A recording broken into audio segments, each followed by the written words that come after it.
forêt, alors que nous sommes nombreux, nous serions parmi les stupides, les négligents, les êtres sans esprit. Première partie donc, une chose particulièrement importante. Allah subhanahu wa ta'ala, nous l'avons déjà vu ailleurs dans d'autres passages, il interpelle l'intelligence de qui il veut toucher le cœur.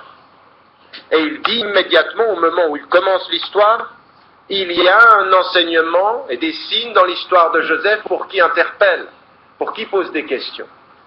La question pour nous est de savoir qui interpelle. Eh bien, les êtres humains porteurs de foi qui vont poser les questions sur l'histoire d'un prophète, alayhi salam, mais en même temps sur toute la gestion de ce qui vit en nous, à savoir les sentiments, à savoir l'amour, à savoir la gestion de ces sentiments et de l'amour. Et donc, Allah subhanahu wa ta'ala nous dit, attention, cette histoire n'est pas l'histoire d'un événement, elle est l'édification d'un comportement, la compréhension pour chacun d'entre nous qu'un signe n'est pas seulement un événement, mais un signe est un événement qu'il faut interpréter avec la foi et le cœur. La différence entre un arbre et le signe d'un arbre, c'est que quand tu vois un arbre, tu ne vois que l'arbre. Quand tu te souviens qu'un arbre est un signe, tu sais qu'il y a le créateur de l'arbre. Et l'histoire de Joseph, c'est un signe. Ça veut dire qu'il faut aller chercher qu'est-ce que Allah subhanahu wa ta'ala nous dit dans cette histoire, et il faut que nous en ayons l'attention. Deuxième dimension de cette histoire, étonnant. Étonnant que tout commence par quoi finalement? Tout commence par une chose que parfois nous avons envie de rappeler à la communauté musulmane, et il ne suffirait que de ce verset pour qu'ils le comprennent et que chacun d'entre nous médite. L'histoire de Joseph commence par des cœurs qui sont blessés. 10 frères, 10, se disent « Notre frère est plus aimé par notre père que nous, alors que nous sommes nombreux. » 10 frères manifestent la blessure de cœur, se posant la question de savoir et allant jusqu'à constater « Notre père aime mieux notre frère que nous-mêmes. » Et donc il y a deux choses. C'est une question et une affaire d'amour.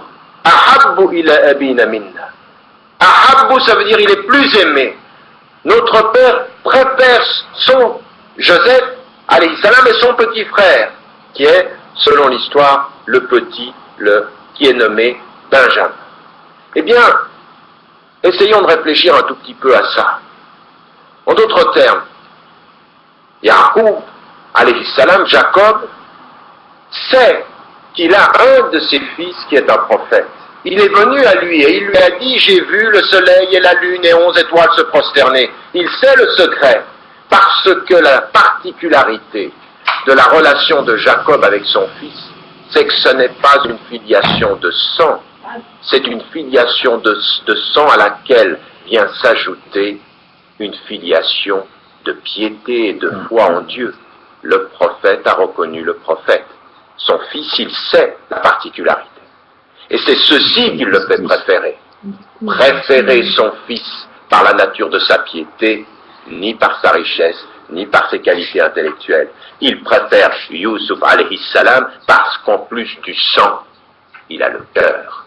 Puisqu'en plus du sang, il a la foi. Puisqu'en plus du sang, il a la prophétie. Et les enfants vont devenir jaloux de ça. Il y a deux messages dans cela. Le premier, c'est que quand tu as le sang, mais quand tu as en plus la foi, qui a la foi profonde, établit des relations avec un autre être de foi, et en particulier son père, qui forcément dans l'entourage va susciter la jalousie. Il n'y a pas d'amour fondé sur la foi qui ne soit pas soumis à la jalousie de qui les observe, ces relations de foi. Ça a été une constante dans toute l'histoire de la prophétie. Deux êtres qui s'aiment dans la foi ont pour conséquence dans notre entourage parfois des jalousies pour ceux qui ne le comprennent pas, parce que s'aimer dans la foi ne peut pas être compris par ceux qui ne s'aiment que dans le sang ou qui ne s'aiment qu'à la surface des corps ou des apparences, dans la piété. Premier élément. Deuxième élément qui est très très important et qu'il ne faut jamais oublier, c'est que cet amour blessé va avoir pour conséquence toute une suite de choses négatives. En d'autres termes, l'amour, au départ, est totalement naturel, n'est-ce pas? Il est normal pour un enfant, pour 10 enfants, de vouloir être aimé par leur père, n'est-ce pas? Et de voir cet amour blessé, quand on sent qu'on est moins aimé que quelqu'un d'autre, c'est normal. Voilà la clé. C'est normal et naturel que tu sois blessé de ne pas être aimé. Toute la question est de savoir, quand tu le sens, qu'est-ce que tu fais de ce que tu sens? En d'autres termes, comment gères-tu ce qui d'abord est normal? Si tu es avec Dieu, tu le maîtrises. Si tu oublies Dieu, tu te laisses prendre au piège de ce que tu sens, et en particulier de la jalousie. Et là, nous allons voir une chose extraordinaire. Des êtres qui sont blessés vont se laisser aller. Regardez comment le cercle est vicieux. Le cercle est très vicieux, et chacun d'entre nous, frères et sœurs dans cette salle, doit toujours se souvenir que si tu n'aimes pas avec Dieu, le cercle devient vicieux. Comment? D'abord, la jalousie. Et depuis la jalousie, la volonté, tuez-le. Et après vouloir le tuer, mentez à votre père. En d'autres termes, ils ont mal aimé, ils ont voulu tuer, et ils sont allés jusqu'à mentir. Tout ceci, ce sont des actes qui s'entraînent les uns les autres. Alors que vous avez un homme qui a une relation avec son père fondée sur la piété et la foi, tout aussi naturelle, et qui à aucun moment de la relation avec son père ne va tomber dans l'ombre et se laisser aller au mal. Toujours, cet amour sera fondé sur la relation de transparence avec Dieu. En d'autres termes, le même sentiment peut te rapprocher de Dieu et te faire perdre parmi les hommes. Il peut te donner l'envie d'être proche de Dieu, il peut t'amener à tuer le même sentiment, celui de l'amour. Quand il n'est pas géré, il entraîne au pire. Quand il est maîtrisé, il entraîne au meilleur. Nous sommes une communauté, et notre foi nous dit, gérez vos sentiments, parce que Dieu attend de vous la réforme du sentiment, même de l'amour pour le mieux. Et une autre chose dans cet enseignement qu'il faut que l'on garde, chers frères et chères sœurs, qui est importante, c'est que tout a commencé par une blessure, n'est-ce pas? Et ils vont vouloir tuer, et ils vont mentir, et ils vont mentir encore, n'est-ce pas? Mais vous savez ce qui se passe à la fin de l'histoire? C'est que même des êtres qui ont voulu mentir vont être pardonnés par leurs frères et par Dieu. Allah subhanahu wa ta'ala. Et leur père demandera pardon. Ils ont menti à leur père, ils ont voulu tuer leur frère. Vous vous rendez compte? Tuer leur frère. Pourquoi il est plus aimé que nous par notre père? On va le tuer. Et à la fin de l'histoire, ils sont pardonnés. Et ça nous amène à dire une chose. Ne jugez jamais d'un acte au moment où il se vit. Parce qu'il se peut que Dieu fasse exactement vivre à quelqu'un ce qu'il fait vivre aux 10 frères de Youssouf alayhi salam. Ils sont mal partis, mais par la volonté de Dieu, ils sont bien arrivés. Méfie-toi d'être sur la route et de penser qu'ils sont perdus définitivement. Parce que parfois ils cheminent vers le meilleur, et toi tu les juges dans le pire. Mais parfois il faut passer par le pire, parce que Dieu a voulu le pire pour eux, pour qu'ils aillent vers leur meilleur. Attention de ne pas t'arrêter sur la route d'un être pour juger qu'il est définitivement perdu, quand Dieu aurait vu pour lui le meilleur. Et vous avez ici 2 épreuves. Et c'est incroyable comme Allah subhanahu wa ta'ala, il prend les meilleurs des hommes et il les met à l'épreuve, et les pires, ou qui auraient pu être les pires, et il les met à l'épreuve. Vous voulez un exemple? Très simple. Les frères de Youssouf, comme il est dit ici, qu'est-ce qu'ils voulaient? Se débarrasser de leur frère, n'est-ce pas? Eh bien, ils ont voulu se débarrasser de leur frère, et pendant 40 ans, dans les 40 ans qui vont suivre, chaque fois sur leur route, il apparaît. C'est lui qu'ils retrouvent en Égypte, c'est lui qui décide de leur nourriture. Il est leur épreuve, ils ont voulu s'en débarrasser, Dieu a mis comme épreuve, vous allez le retrouver. Et à son père, dont les commentateurs, Ibn Kathir en particulier, le Qurtubi mettent en évidence, il voulait même, tellement il aimait son fils, il voulait même pas le laisser 1 heure. Même pas 1 heure. Ça me fait, comme il est dit dans le Coran ici, le verset, je suis triste que vous le preniez, même 1 heure il voulait pas. Vous savez ce que Dieu fait? Il le lui prend 40 ans. Selon les commentateurs, 28 ou 40 ans. Vous voyez comme il met à l'épreuve? À celui qui veut l'éloigner, tu vas le retrouver. À celui qui veut garder, tu vas le perdre. Mais, dans les 2 cas, on ne doit pas s'arrêter à se dire une chose, et ça me renvoie à dire à un certain nombre de frères et de sœurs, dès qu'ils vivent une épreuve, ou qu'elles vivent une épreuve, c'est « Dieu ne m'aime pas. S'il me fait vivre ça, il ne m'aime pas. » Mais est-ce qu'il n'aime pas Yaaqub, alayhi salam, pour lui prendre son fils 40 ans? Mais parfois l'épreuve est un signe d'amour, comme parfois l'épreuve est un signe d'éloignement. C'est pas l'épreuve qui dit si Dieu t'aime ou ne t'aime pas, c'est ce que t'en fais. Si dans l'épreuve tu t'assieds, tu dis je suis pas aimé, t'es mal parti, effectivement. Mais si dans l'épreuve, tu te dis Dieu me met à l'épreuve et fait cette sabrun jamil, comme va dire le Père, et puis que tu réagis, alors là, tu as changé l'épreuve pour le mieux. L'épreuve ne dit rien, c'est ta réaction en face de l'épreuve qui dit tout. Ne pas juger définitivement et réagir en permanence. Deuxième enseignement ici, particulièrement important. Et puis, il y a une chose aussi, qui est la dernière pour ce passage que l'on retiendra. Parce qu'on va y revenir. Qu'est-ce qu'a dit le Père?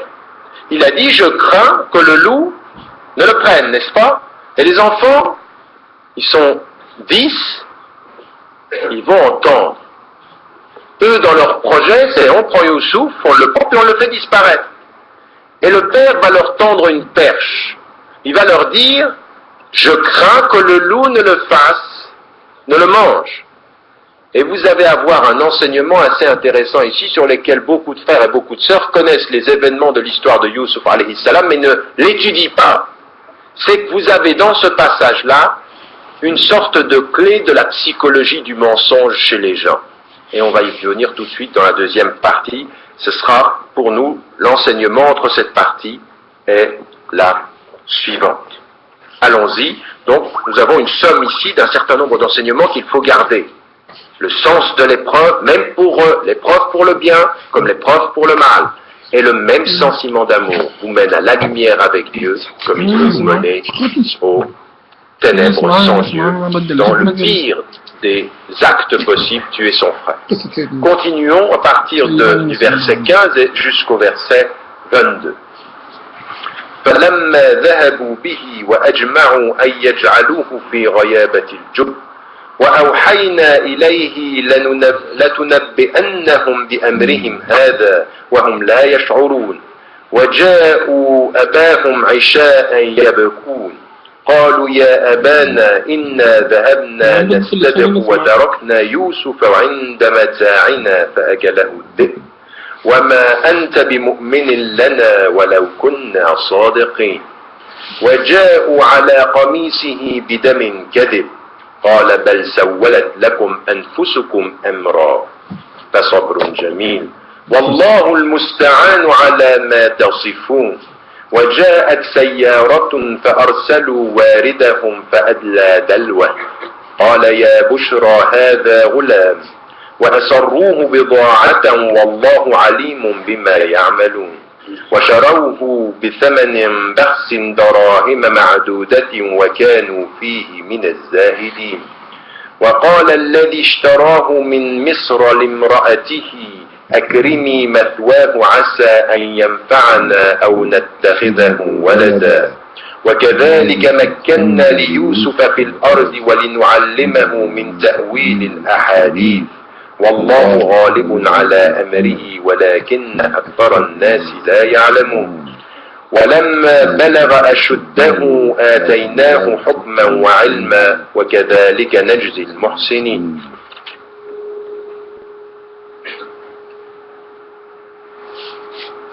Ils l'emmenèrent, puis ils tombèrent d'accord pour le jeter dans les profondeurs invisibles du puits.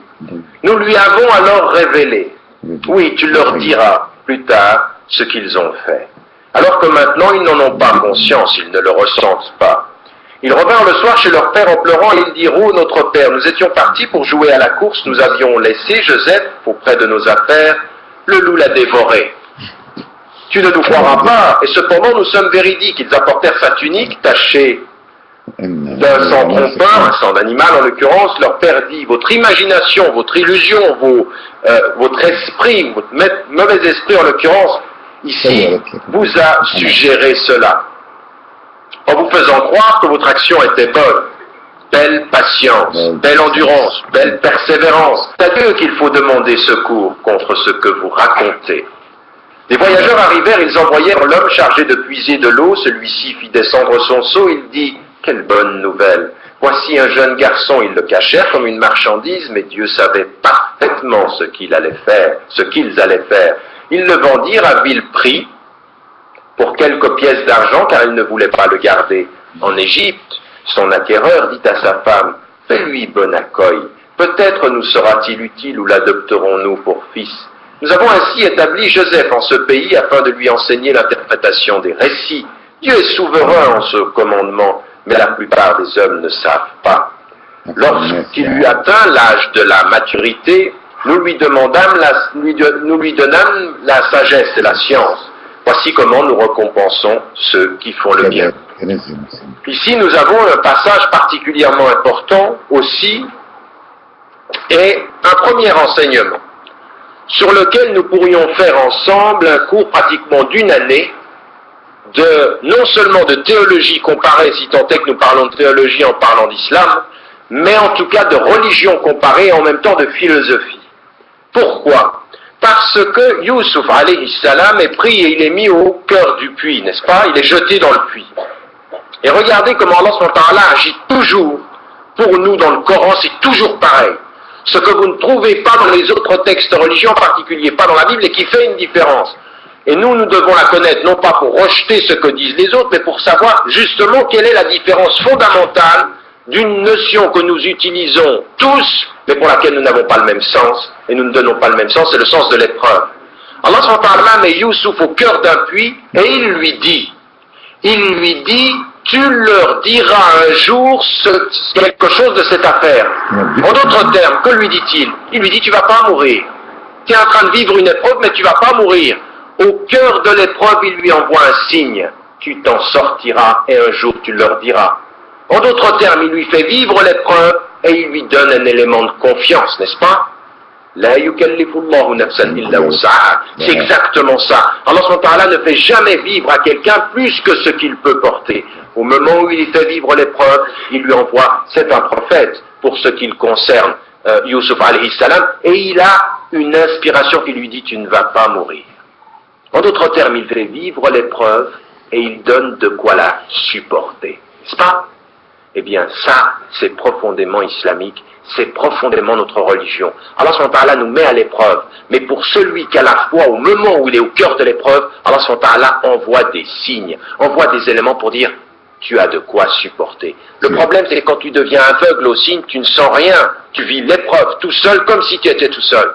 Et l'un des grands exemples de cette histoire, de cette même attitude d'Allah subhanahu wa ta'ala qui systématiquement fait vivre aux prophètes comme aux hommes une épreuve, mais jamais tout seul, c'est l'histoire d'Abraham. L'histoire d'Abraham, alayhi salam, est rapportée dans la Bible et dans le Coran, n'est-ce pas ? Cette histoire où il doit sacrifier son fils. Eh bien, il y a une chose que même les musulmans, ils lisent et ils n'analysent pas ce qu'ils lisent. En l'occurrence, la même histoire est rapportée, mais dans la Bible. Abraham doit tuer son fils, et quand son fils lui dit, mais qui sera l'agneau ? Il lui dit, Dieu saura le reconnaître. Il ne le dit pas à son fils, il lui fait un mensonge par omission. Il ne dit pas à son fils, c'est toi que je dois sacrifier. Et en l'occurrence, sur toute cette attitude d'Abraham, un philosophe danois comme Søren Kierkegaard va écrire tout un livre en disant, et en parlant du sens tragique, la solitude de l'homme qui doit, devant Dieu, choisir entre l'amour pour Dieu et l'amour pour son fils. N'est-ce pas ? Eh bien, la même histoire est racontée dans le Coran de façon complètement différente, parce que Abraham, dans le Coran, dit à son fils, je dois te sacrifier, regarde ce qu'il en est, et son fils lui dit, tu me trouveras parmi les, fais ce que qui t'est ordonné, et tu me trouveras parmi les patients, les soumis. En d'autres termes, il apaise son père, lui dit, vas-y, je suis avec toi. Il ne lui fait pas vivre, en l'occurrence, la solitude de l'épreuve. Il lui envoie même son fils qui lui dit, je suis avec toi. Il l'appuie dans l'épreuve, quand dans l'autre livre, il le laisse tout seul. Et vous avez deux attitudes ici fondamentalement différentes entre la tradition du tragique dans la solitude de la foi, et en islam, tu n'es jamais tout seul. Soit tu as des signes, soit tu as des frères, soit tu as des sœurs. L'épreuve, tu ne la vis jamais tout seul si tu as un cœur qui voit. Par contre, tu peux parfois avoir l'impression que tu la vis seul si tu n'as qu'une intelligence qui réfléchit. Tu regardes les choses, tu te dis je suis tout seul, mais tu ne regardes pas les signes qui te montrent que tu n'es pas tout seul. Et ça amène des attitudes par rapport à Dieu qui sont toujours de confiance. Un musulman, une musulmane doit avoir la confiance, même au cœur de l'épreuve. Et ça m'amène à vous rappeler une chose qui avait beaucoup surpris les musulmans. Ils m'avaient demandé qu'est-ce qu'on peut dire par rapport à ça, une chose qui était particulièrement intéressante. Lors de la marche des ballons blancs, vous savez, les 300 000 personnes qui étaient à Bruxelles, qui étaient descendues lors de cette exaction qu'il y avait eu contre ces enfants, dont il y avait eu une jeune fille, Lubna, rahimahullah, qui était décédée. Le prêtre, au moment où il officie, se retourne vers Dieu et il lui dit, mais comment peux-tu faire une chose pareille? Comment est-ce que tu peux nous faire vivre ceci? Et il s'en prend à Dieu dans un accès de révolte. Les musulmans sont venus voir et me disent, mais comment il parle à Dieu? Comment est-ce qu'il peut parler comme ça? En d'autres termes, ce qui est possible dans la lecture et la compréhension, c'est que l'homme tout seul peut se révolter en exprimant par la foi le fait qu'il ne comprend pas ce qui se passe.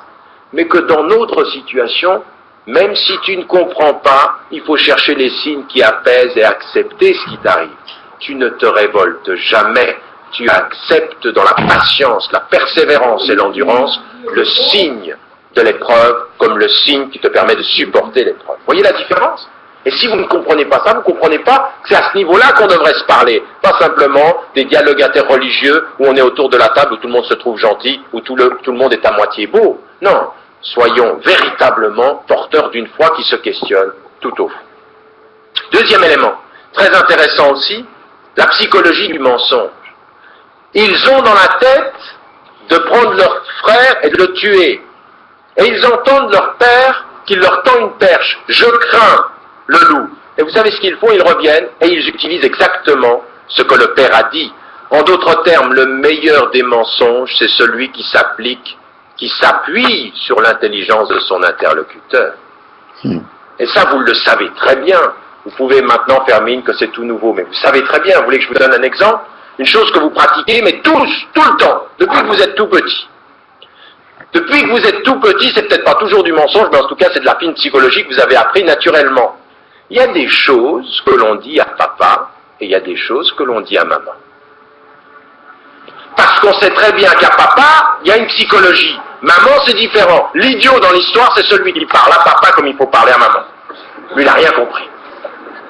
Quand il parle mal, il n'a pas compris. Mais le fin, c'est celui, et alors on s'appuie toujours, 3 mensonges, une vérité, ou plutôt 3 vérités, t'enfiles un mensonge là-dedans, ça passe, tu t'appuies sur la psychologie de l'autre. C'est exactement ce qu'ils font. En d'autres termes, ils sont jaloux, et ils sont rusés. Ils sont très rusés, très intelligents. Ne l'oubliez jamais, parce qu'on va trouver l'intelligence ailleurs tout à l'heure. Il ne faut pas oublier l'intelligence de 10 frères qui s'appuient sur cette psychologie-là. Nous agissons un peu tous de la même façon. L'attitude sur laquelle il faut s'arrêter, c'est l'attitude du père. Lui, il est mis à l'épreuve, n'est-ce pas? Il est mis à l'épreuve de la séparation de son fils. Vous savez, la première chose qu'il dit, il dit votre esprit, lui, il a confiance en Dieu, et il sait ce que ressentent ses frères. Et il dit, votre imagination, votre illusion vous a suggéré cela. Et regardez immédiatement, et ne l'oubliez jamais. Jamais, parce que son fils va agir exactement la même chose. Celui qui vit l'épreuve dans l'ombre sait que le seul refuge de l'épreuve, c'est Dieu. Sabrun jamil, wallahu al-musta'an ala ma tasifun. Belle patience, c'est pas seulement patience, belle endurance, belle persévérance, je vais supporter, belle du sens de la dignité de l'homme. Voyez, belle, sabrun jamil, toutes les épreuves dans la dignité, wallahu al-musta'an. Si j'ai Dieu avec moi et si je me retourne vers Dieu, toutes les épreuves ne me feront jamais perdre quoi? Ma dignité. Jamais la dignité n'est perdue pour qui est avec Dieu. Par contre, on devient indigne quand on vit l'épreuve en s'éloignant de Dieu. Et la première des réactions de celui qui est avec Dieu dans l'épreuve, c'est de revenir au seul refuge, en sachant une chose. Si tu t'éloignes de Dieu le jour où te vient l'épreuve, il y a fort à parier que tu ne sauras pas faire face à l'épreuve. Parce que c'est Dieu qui te donne la force. Comme il est dit ici, Wallahu al-Musta'an, Dieu est celui qui nous aide. Réfléchissez bien à ça. Quand vous avez tous ici dans cette salle, à un moment donné, vous faites face, ou vous vivez, ou vous êtes noyé, ou vous êtes emporté par une épreuve, qu'est-ce que tu fais de cette épreuve? Et c'est parce qu'il revient à Dieu qu'il sera toujours dans la lumière. Et c'est parce que eux vivent l'épreuve de la jalousie que finalement justement, ils se laissent aller au pire. Et puis, il y a une chose, et c'est le dernier enseignement sur lequel j'aimerais insister beaucoup, également, parce qu'il est intéressant. Qu'est-ce qui arrive? On a l'histoire de Youssouf, qui est une histoire, qui est une initiation, n'est-ce pas? Youssouf, alayhi salam, est un prophète qui est initié par une épreuve. Il est initié. Et il est initié à quoi? Il est initié à se rapprocher de Dieu et à devenir vraiment un prophète qui porte le message. Observez un tout petit peu ce qui lui arrive. Et là, c'est une grande méditation que chacun d'entre nous et chacune d'entre nous doit vivre. Youssouf, il croit en un Dieu unique. Il dit la ilaha illallah. Pour nous, c'est le message éternel. Le seul que tous les prophètes sont venus dire la ilaha illallah. Le tawhid. Il est avec un père qui dit la ilaha illallah. Il vit dans un pays où l'on dit la ilaha illallah. Il est entouré d'une famille et d'un contexte où on dit la ilaha illallah. Qu'est-ce que fait Allah subhanahu wa ta'ala avec lui? Il le prend et il l'arrache à son père et à sa mère. Il l'arrache à sa terre, dans l'exil. Et il le met dans le fond d'un puits qui est récupéré par des voyageurs et il le fait voyager jusqu'en Égypte, où en Égypte il n'y a pas de la ilaha illallah, ce sont des polythéistes, dans une famille où on ne croit pas en Dieu, et avec une femme qui va tenter de le séduire. Ça vous dit rien? Ça vous dit rien? Il y a 60 ans, vos parents, qui n'ont pas compris pourquoi, arrachés à leur terre pour des raisons économiques, là on faisait 5 fois l'appel à la prière, se disant mais pourquoi on est obligé de partir pour de l'argent, se retrouvant dans un pays où on ne dit pas 5 fois par jour, on n'appelle pas à la prière, entourés par des gens qui ne croient plus beaucoup en Dieu pour la plupart, vivant l'exil, arrachés à leur terre pour se retrouver en plein milieu de l'Europe dans un univers plein de séduction. Ça ne vous dit rien? C'est notre histoire. C'est la nôtre. C'est l'histoire de notre exil. Okay. Et ce qui est très très étonnant, c'est que quand vous lisez Surat al-Qasas, c'est-à-dire le récit, ou dans les premiers versets, vous trouvez Inna fir'auna ala fil ard wala ala al-ard fil ard ala fil ard s'est élevé wa ja'ala ahlaha shi'a, et il a fait des gens de l'Égypte des sectes. Oui. يضعف طائفة من أهل يستضعف attendez, pour que je me souvienne bien dans la pratique, يستضعف طائفة منهم, et il va rendre faible une partie d'entre eux. Réfléchissez à ce verset. Qu'est-ce qu'il dit? Pharaon s'est élevé sur la terre, s'est enorgueilli sur la terre, et il a développé et il a composé son peuple de groupements, et il a affaibli une d'entre elles dont il tuait les enfants et dont il laissait vivre les filles. Ici, ta'ifatan minhum min al-ahl. Des siècles plus tard, des décennies plus tard, Allah subhanahu wa ta'ala parle des descendants de Youssouf alayhi salam comme des gens du pays. Ahl al-ard. Ça vous dit rien? C'est nous. Ce sont les gens qui, à partir de cet exil, deviennent des gens du pays où ils se trouvent. Ils parlent des descendants de Youssouf alayhi salam comme étant des gens de ça. وَجَعَلَ أَهْلَهَا شِيَعًا, c'est-à-dire qu'ils en ont fait des sectes, des groupements, et puis il affaiblit une partie d'entre eux, des gens du pays. Si vous connaissez la langue arabe, l'ahl, ça veut dire des gens du pays, des résidents, des citoyens du pays. En d'autres termes, toute l'histoire de Youssouf arrive des décennies plus tard, et des décades plus tard, à quoi? À relever que ses descendants sont des gens du pays qui vont être persécutés, en l'occurrence ici dans cette histoire. Mais nous, ça doit nous faire réfléchir. Il vit l'exil, il est séparé de ses parents, il se retrouve dans une famille où on dit pas la ilaha illallah, il vit l'épreuve de la séduction, et en plein milieu de la prison, qu'est-ce qu'il fait? Il fait de la da'wah. La ilaha illallah. Et nous, quand on voit nos parents, il y a 50 ans, ils se sont posé la question de savoir pourquoi ils ont quitté leur pays, pourquoi ils ont été persécutés économiquement, pourquoi ils ont venir dans un pays où on ne disait pas Allah, pour se rendre compte des générations après, 3 générations après, qu'il y a 18 millions de musulmans en Europe, qui aujourd'hui trouvent en leur sein une communauté qui dit la ilaha illallah. et qui est là pour témoigner. Pas pour le prosélytisme, pas pour contraindre des gens à devenir musulmans, non, pour dire la ilaha illallah en plein milieu d'un espace où on ne le disait pas. Tes parents n'ont peut-être pas compris, faudrait que toi, personnellement, tu commences à comprendre. Personnellement, tu commences à comprendre de sorte l'exil.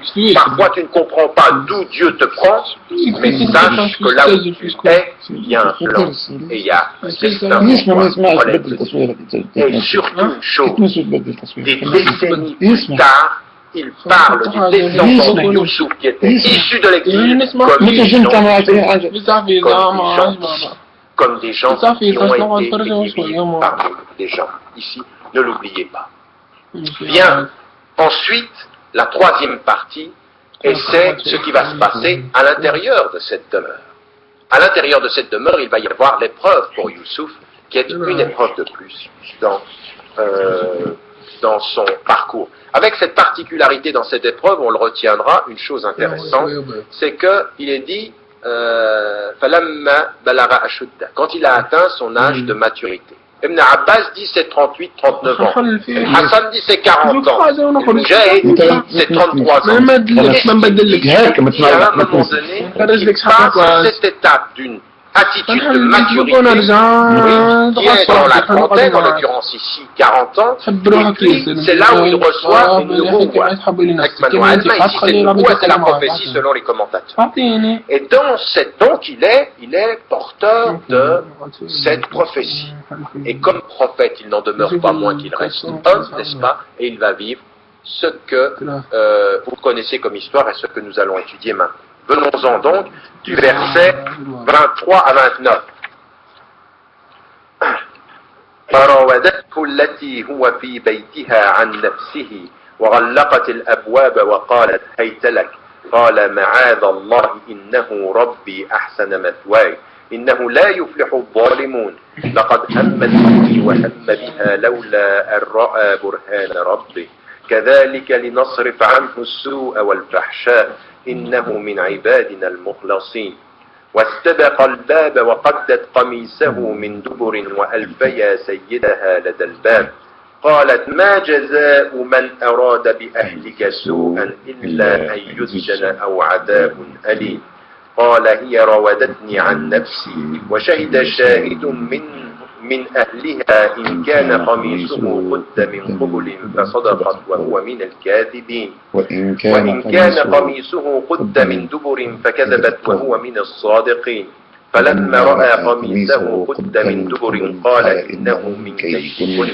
إن كيدكن عظيم يوسف أعرض عن هذا واستغفري لذنبك إنك كنت من الخاطئين. Celle qui l'avait reçue, donc la femme du wazir, de l'intendant, la femme, donc c'est Khatfir selon la tradition musulmane, c'est Putifar selon la Bible, puisque la même histoire est rapportée, qu'il avait reçue dans sa maison, s'est pris de lui, tombe amoureuse de lui. Elle ferma les portes et elle dit, me voici à toi. Il dit, que Dieu me protège, ma'avallah. Mon maître m'a fait un excellent accueil, mais les injustes ne sont pas heureux. Elle pensait certainement à lui, elle se serait éprise de lui au sens où elle aurait accompli, elle serait allée jusqu'au bout avec lui, et il aurait pensé à elle au point qu'il serait allé jusqu'au bout avec elle s'il n'avait pas vu la claire manifestation de son Seigneur. Nous avons ainsi écarté de lui le mal et l'abomination. Il fut au nombre de nos serviteurs sincères. Tous deux coururent à la porte, elle déchira par derrière la tunique de Joseph, ils trouvèrent son mari à la porte. Elle dit alors, que mérite celui qui a voulu nuire à ta famille? La prison ou un douloureux châtiment? Joseph dit, c'est elle qui s'était prise de moi. Un homme de la famille de celle-ci témoigna, si la tunique a été déchirée par devant, la femme est sincère et l'homme menteur. Pourquoi? Parce qu'il se serait dégagé, elle aurait voulu se dégager, elle l'aurait déchirée par devant. Si la tunique a été déchirée par derrière, donc lui il aurait voulu fuir, la femme a menti et l'homme est sincère. Lorsque le maître vit la tunique déchirée par derrière, il dit, voilà vraiment une de vos ruses féminines. Votre ruse est énorme. Joseph, éloigne-toi, et toi, demande pardon pour ton péché, s'adressant donc à sa femme, tu es coupable, tu as commis une faute. Passage extrêmement intéressant, parce qu'au bout de l'exil, où il a pris Youssouf alayhi salam de son père, de la protection de la foi, de la terre où on dit la ilaha illallah, il l'a placé où? Il l'a placé au cœur d'un univers de la séduction. Et quand on sait une chose, on va se rendre compte qu'il y a quelque chose de tout à fait naturel. Il est rapporté que la femme de Putifar, de Potifar, elle est très très belle et très noble, très distinguée, aristocrate.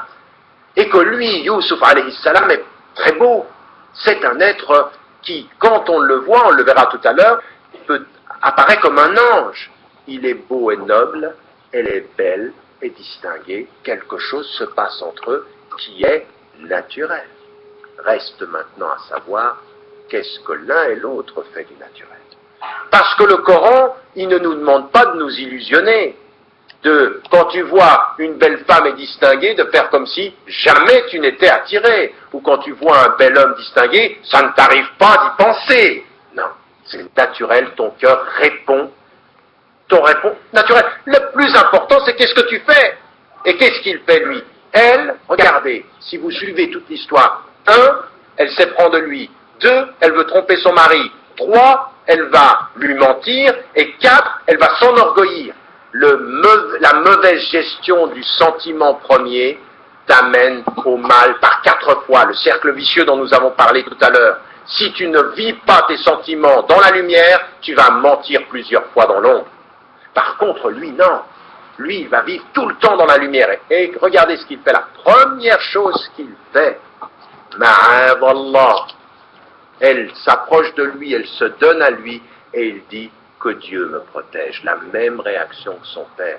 Dans la lumière, il revient à Dieu. Et il nous dit un enseignement incroyable, c'est que ce n'est qu'après qu'il ait pensé à Dieu qu'il pense à son maître, en disant mon maître a été juste avec moi. Vous savez ce que ça veut dire ceci? C'est que le sens de la spiritualité et du lien avec Dieu dans le cœur a précédé le sens du devoir. Et ce n'est que quand tu es proche de Dieu avec le cœur que tu comprends le sens du devoir. Mais si tu crois qu'il suffit, et ça remet en cause tout notre enseignement islamique dans beaucoup de mosquées et autres, si tu crois qu'il suffit de dire à ton frère, t'as pas le droit de faire ceci, t'as pas le droit de faire ceci, inscris-le dans ta tête, et ça suffit jamais. Parce que c'est la spiritualité qui te fait comprendre ton devoir. Il faut le cœur pour comprendre la limite. Mais si tu n'as que la limite, il se peut bien, et c'est souvent le cas, qu'en connaissant la limite avec la tête, ton cœur te déborde s'il n'est pas à la lumière. Vous voulez que je vous donne un exemple? Un exemple très simple, complètement stupide, mais que vous vivez très quotidiennement. À des moments donnés, vous savez avec votre tête, ça, il ne faut pas le faire. Oui? Ça, je ne dois pas le faire. Et si quelqu'un vous demande, c'est clair dans ma tête, je ne dois pas. Maintenant, il ne suffit pas d'avoir ça dans sa tête pour que ce soit réalisé dans sa vie quotidienne. L'exemple est simple. Ça a dû vous arriver il n'y a pas longtemps, vous êtes en face de la télévision. Vous regardez la télévision. Et avec votre tête, vous regardez l'émission ou le film et vous vous dites, mais qu'est-ce que c'est idiot? Qu'est-ce que c'est stupide ce que je regarde? Mais c'est pas pour ça que tu t'aimes et t'éteins. Tu restes et tu dis, c'est idiot quand même. Et tu restes. C'est-à-dire qu'avec ta tête, tu as compris, tu es en train de regarder un truc stupide. Mais ton cœur, il te dit, mais reste. C'est stupide, mais reste. C'est que ton cœur est plus fort que ta tête. Si tu n'as pas la lumière dans ton cœur, si tu n'as pas le sens de la prière dans ton cœur, si dans ton cœur il n'y a pas la lumière qui te fait aimer la prière, il y a fort à penser qu'avec ta tête tu restes devant la télé, même si vient l'heure de la prière, n'est-ce pas? En d'autres termes, toute notre éducation doit être remise dans l'ordre. Mets-moi la lumière dans mon cœur pour que je comprenne le sens de la limite dans ma tête. Mais pas les limites dans ma tête et rien dans mon cœur. Parce qu'une limite dans ma tête et l'obscurité dans mon cœur, ça ne sert à rien. Je resterai devant la télévision, je ferai le mal en connaissance de cause, mais je le ferai. Ma force, ce n'est pas ma tête. Ma force, c'est la lumière de mon cœur qui oriente ma tête.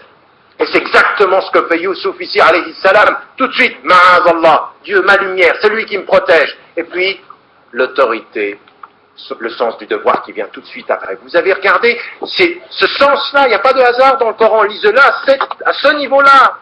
La relation avec Dieu qui te fait comprendre le sens du devoir vis-à-vis des hommes. Parce que tu trahiras des hommes, tu trahiras les tiens, tu trahiras jusqu'à ta mère, jusqu'à ton père, si tu n'as que le devoir dans la tête et non pas la foi dans le cœur. Deuxième élément qui apparaît ici, une chose extrêmement importante. Il est dit la chose suivante. Il se serait pris d'elle au sens où il serait allé jusqu'au bout avec elle. D'abord, elle avec lui et lui avec elle, s'il n'avait pas eu un signe. Mais vous entendez? C'est un prophète. C'est un être, Youssouf alayhi salam, qui est élevé, mais il reste un homme, mais c'est un prophète.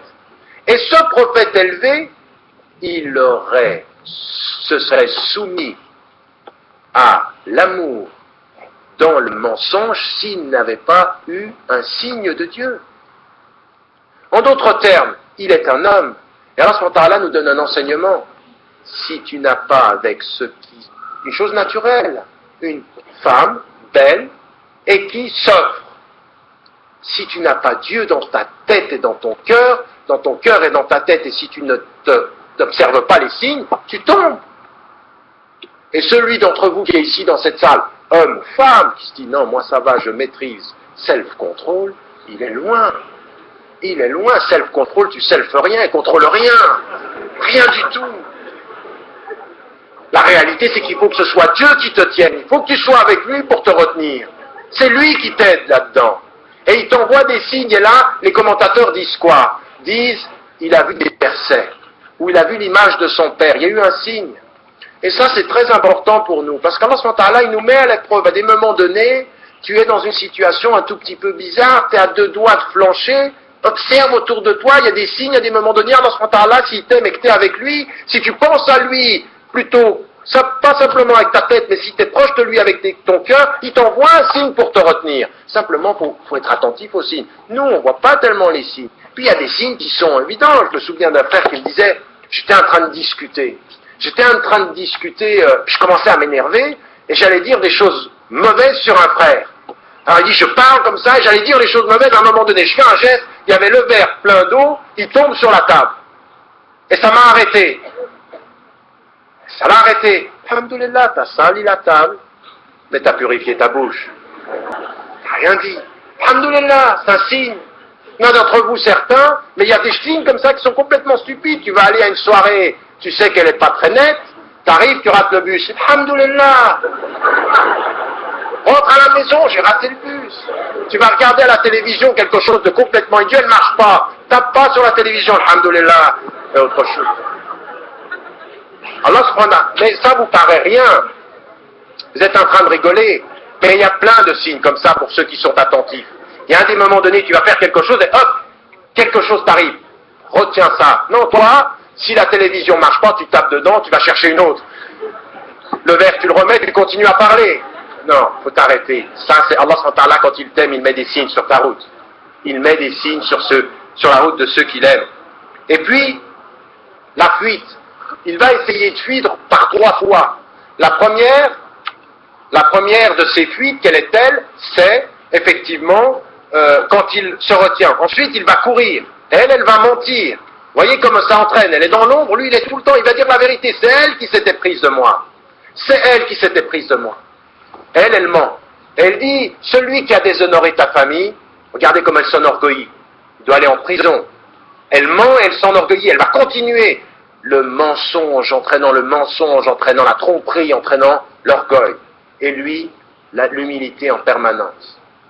Et puis, ici, il vient une chose où, effectivement, sur la base de la petite histoire de la chemise, qui est déchirée de derrière, on a compris qu'elle avait menti. Et il est dit, Inna kaydakunna azim. Votre ruse est énorme. Alors, j'aimerais juste dire une chose, parce qu'on lit toujours le Coran avec des enseignements qu'on a envie de retenir.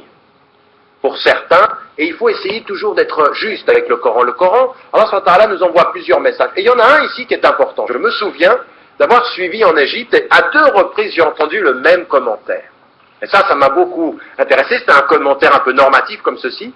Et le cheikh, qui était en face de frères, en l'occurrence, il regarde les frères et il leur dit, attention, Allah subhanahu wa ta'ala, il nous donne un enseignement ici. Inna kaydakunna azim. Et il dit, les femmes, quand elles sont jalouses, elles sont rusées. Ce qui est vrai. C'est vrai. Vous n'allez pas dire le contraire. Mais on ne doit pas s'arrêter là. C'est pour ça que je vous ai dit tout à l'heure, revenez 10 versets en départ. Il y a 10 hommes qui sont jaloux et très rusés. N'est-ce pas, les 10 frères? Ils écoutent le père et lui redisent, ils sont rusés et jaloux. En d'autres termes, morale de l'histoire, un être humain, quand il est jaloux et rusé. C'est pas une femme plus qu'un homme. Ici, il y a 10 frères et une femme. Là, les femmes pourraient nous rendre le... Voyez comment on peut s'arrêter à un verset et dire, tu vois? Et puis certains, des fois, avec leurs femmes, dire, attends, inna kaydakunna azim. Oui, ça c'est important de savoir qu'il y a les deux. Rapidement, pour terminer la dernière partie.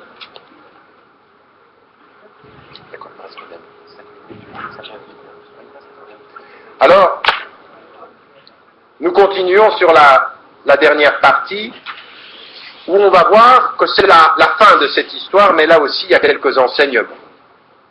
وقال نسوة في المدينة امرأة العزيز تراود فتاها عن نفسه قد شغفها حبا إن لنراها في ضلال مبين فلما سمعت بمكرهن أرسلت إليهن وأعتدت لهن متكئا وآتت كل واحدة منهن سكينا وقالت اخرج عليهن فلما رأينه أكبرنه وقطعن أيديهن وقلن حاش لله ما هذا بشرا إن هذا إلا ملك كريم قالت فذلكن الذي لمتنني فيه لقد راودته عن نفسه فاستعصم ولئن لم يفعل ما آمره ليسجنن وليكون من الصاغرين قال رب السجن أحب إلي مما يدعونني إليه وإلا تصرف عني كيدهن أصب إليهن وأكن من الجاهلين.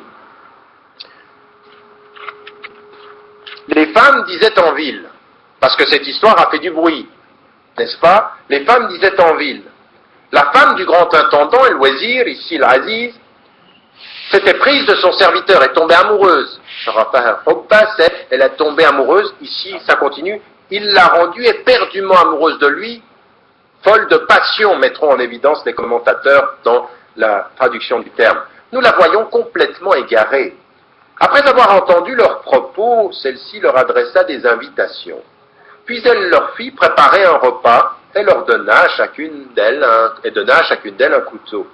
Elle dit alors à Joseph, sors devant elle. Quand elles le virent, elles le trouvèrent si beau qu'elles se firent des coupures aux mains. Elles dirent, à Dieu ne plaise, celui-ci n'est pas un mortel, ce ne peut être qu'un ange plein de noblesse, de dignité. Elle dit, voici donc celui à propos duquel vous m'avez blâmé. Je me suis éprise de lui, mais il est resté pur. S'il ne fait pas ce que je lui ordonne, il sera mis en prison et il se trouvera parmi les diminués, les misérables. Joseph dit, mon Seigneur, écoutez bien, mon Seigneur, la prison me semble préférable au péché qu'elle m'incite à commettre. Mais si tu ne détournes pas de moi leur ruse, j'y céderai, je serai au nombre de ceux qui ignorent leur religion, qui ignorent la vérité. Premier élément de ce passage, il est très important parce qu'on conclut ici cette histoire et pour nous tous, vivant en plein milieu justement d'un espace sur lequel la séduction est importante. La séduction est très importante et ici, il vit l'attrait de cette séduction. La première des choses qui apparaît, c'est la moquerie des femmes. Pourquoi? Qu'est-ce qu'elles comprennent, elles? Elles comprennent qu'une femme aristocrate et belle est tombée amoureuse de qui? De son serviteur. C'est ça qui les fait rire. Elle rit, elle se moque d'une femme qui tombe amoureuse de son serviteur. Elle, que fait-elle? Elle va effectivement le faire paraître devant ces femmes, parce qu'il est tellement beau et tellement digne qu'au moment où elles le verront, elles comprendront que son sentiment est naturel. Mais ça vous dit rien. Quand vous êtes en plein milieu de l'Europe, et que les gens, quand ils parlent de leurs sentiments amoureux ou de leur affection, ils disent « mais c'est normal ». Vous leur dites « non, moi, je veux vivre une vie où mon corps est tellement pour Dieu, il est tellement un devoir pour moi de le protéger. Je veux tellement vivre dans mon cœur que je veux offrir mon corps à un être que j'aime, en Dieu, avec Dieu, accompagné dans le sens de Dieu. » Vous dites ça de tout votre cœur. Et quelqu'un dit, oh là là, où tu vas? Mais c'est normal. C'est bien. C'est normal, c'est naturel. Il est beau, elle est belle. Pas de problème. S'il y a un problème. S'il y a un problème. Et c'est exactement ceci, les femmes, quand elles viennent. Elles vont comprendre. Elle leur dit même, regardez pourquoi vous me blâmez. Il est tellement beau. Et si il ne fait pas ce que je lui ordonne, alors il va payer. Elle s'enorgueillit. Dans le mal, elle se perd. Dans l'oubli de Dieu, où elle n'a pas de foi, elle est perdue. Et là, vous avez un descriptif de la psychologie, de la société dans laquelle vous vivez. C'est naturel. Et puis si ça passe pas, il y a une sorte d'orgueil dans la volonté de travailler sa séduction, de travailler le fait de soumettre l'autre au pouvoir ou à son pouvoir de séduction.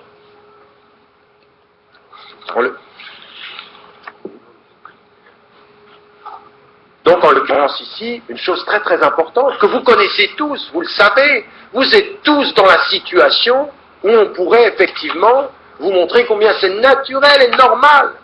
Et c'est exactement ça qui est ici le sens fondamental de l'enseignement qu'il y a. Youssouf alayhi salam, lui, il est avec Dieu. Et il peut maîtriser son sentiment, même s'il pourrait se laisser tenter pour Dieu, dans la lumière. Et elle ne voit pas. Elle n'est pas avec Dieu. Et il y a deux soumissions qui sont différentes. Écoutez-moi bien. Il y a une soumission qui est totalement pour Dieu et qui maîtrise ses sentiments. Et il y a une soumission qui est soumise à sa passion et qui oublie Dieu. C'est l'histoire de deux façons de vivre ses sentiments.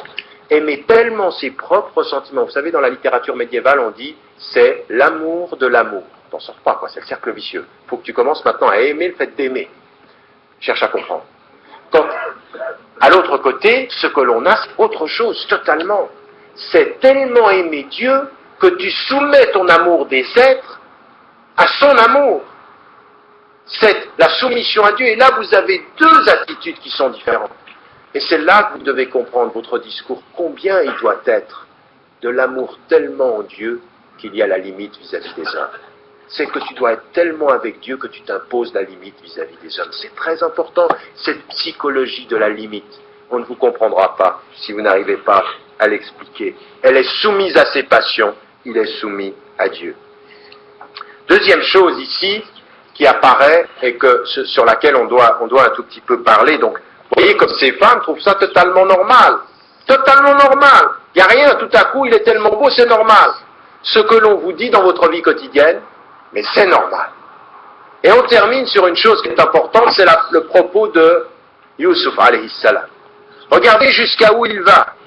Il a d'abord décidé de s'éloigner, de dire ma'avallah, il s'éloigne. La deuxième des choses, il va courir à la porte. La troisième des choses, c'est qu'il demande à Dieu, il est protégé. Et le quatrième exil, c'est qu'il dit à Dieu, il dit à Allah subhanahu wa ta'ala, la prison est meilleure pour moi que ce à quoi elle m'invite. Vous vous rendez compte que ce prophète, alayhi salam, qui est notre modèle à tous, il préfère la prison, c'est-à-dire la peine de plusieurs années, au lieu d'un moment de plaisir. Un moment de plaisir et de mensonge qu'elle lui a offert, qui est grave à ses yeux, et il le rejette en choisissant, selon les commentateurs, entre 3 et 9 ans de prison sur la base du terme coranique, et les commentateurs vont dire 7 ans. C'est comme si je vous disais, on se revoit en 2006. 7 ans de prison pour ne pas sombrer dans un acte qui est un acte naturel. Elle était belle, il est beau, c'est naturel. Pas de limite mon frère, pas de limite ma sœur. Et Youssouf est un grand enseignement. Et sijnu ahabbu ilayhi. La prison est meilleure pour moi. Et il va y rester 7 ans, des années, pour qu'ensuite, quand on va lui demander, il va le dire, il a toujours dit la vérité. De A jusqu'à Z, il a dit la vérité. Et toute cette épreuve-là, c'est pour qu'en plus, en prison tout seul, il continue à dire à deux personnes qui sont liées avec leur prison de témoigner jusqu'au bout. Et préférant l'exil. Pour nous, c'est important ce sens de l'exil. Chacun d'entre nous doit comprendre ce sens de l'exil. Quand vous êtes invité au mal, quand vous êtes attiré par le mal, quand même vous sentez que vous êtes tellement attiré que l'appel ne vient pas de l'extérieur, mais qu'il vous a pénétré à l'intérieur,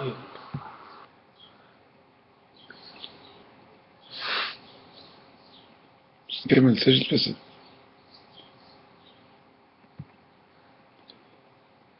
كريش كمل سجل وقت سجل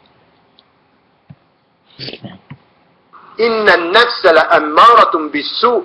L'être nous pousse vers ce mal-là, eh bien c'est le sens de l'exil. Et là nous avons eu dans ce texte-là 3 exils. 3 exils qu'il faut chaque fois que vous gardiez en tête. Le premier refuge, c'est Dieu. Immédiatement, Dieu. Le deuxième refuge, c'est avec Dieu le sens du devoir. Et le troisième refuge, si être avec Dieu ne te suffit pas, si le sens du devoir ne te suffit pas, l'exil physique. L'exil physique, il va jusqu'en prison parce qu'il ne veut pas. Et c'est une leçon pour nous tous. Dieu, c'est le premier refuge. Le sens du devoir dans ta vie quotidienne, c'est le deuxième, la discipline et l'exigence. Et si ça ne suffit pas, tu sens que c'est plus fort que toi, que tout t'attire plus que ta volonté, exile-toi physiquement, c'est-à-dire dans ton appartement, c'est-à-dire dans une vie spirituelle et personnelle. C'est ce que fera Youssouf alayhi salam. Vous avez ici l'histoire de l'épreuve de l'amour. Les frères de Youssouf ont oublié Dieu et l'ont vécu dans le mensonge.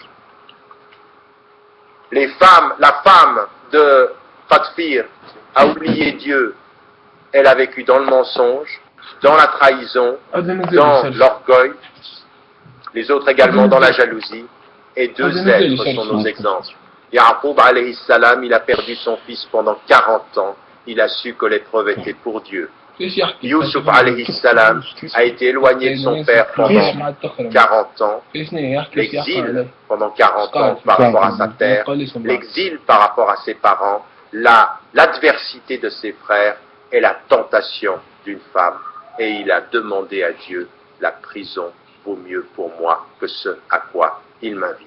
Réfléchissez bien à ce sens de l'exil, parce qu'en plein milieu de l'Europe, nous avons à véritablement étudier 2 choses. Mon frère, ma sœur, qu'est-ce que tu fais de tes sentiments, même s'ils sont naturels? Rends-toi noble. Fais de tes sentiments le chemin de ta noblesse, non pas le chemin de ta perte. Et en plus de ceci, quand tout le monde t'inviterait à te perdre en public, respecte-toi plutôt en privé. Vis l'exil du respect plutôt que la vie publique de la perte. Que chacun d'entre nous médite, incha'Allah, ces paroles. Barakallahu fikum.